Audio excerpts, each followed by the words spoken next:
ભાવનગરથી મળી રહ્યા છે ભાવનગરમાં નકલી દારૂ મામલે મોટા સમાચાર સામે આવી રહ્યા છે। નકલી દારૂ મામલે 21 વ્યક્તિઓ સામે ગુનો નોંધાયો છે।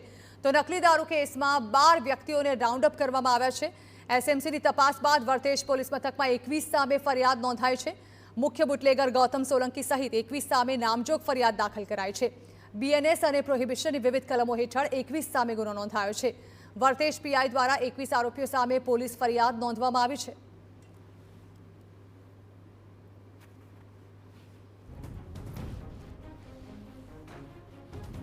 વર્તેજ પોલીસ સ્ટેશનના ખરકડી ગામે ઝેરી કેમિકલ યુક્ત દારૂ પીવાના કારણે જે મૃત્યુ થયેલ તે સંદર્ભે પ્રથમ ઈડી દાખલ કરીને અકસ્માત મોતના ગુનાની તપાસ શરૂ કરવામાં આવેલી।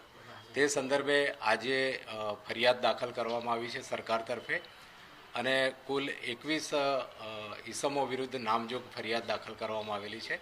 પોલીસ ઇન્વેસ્ટિગેશન ચાલી રહ્યું છે। હાલ આજે ગુનો દાખલ થયેલો છે એની તપાસ સ્ટેટ મોનિટરિંગ સેલ ટીમને આપવામાં આવી છે।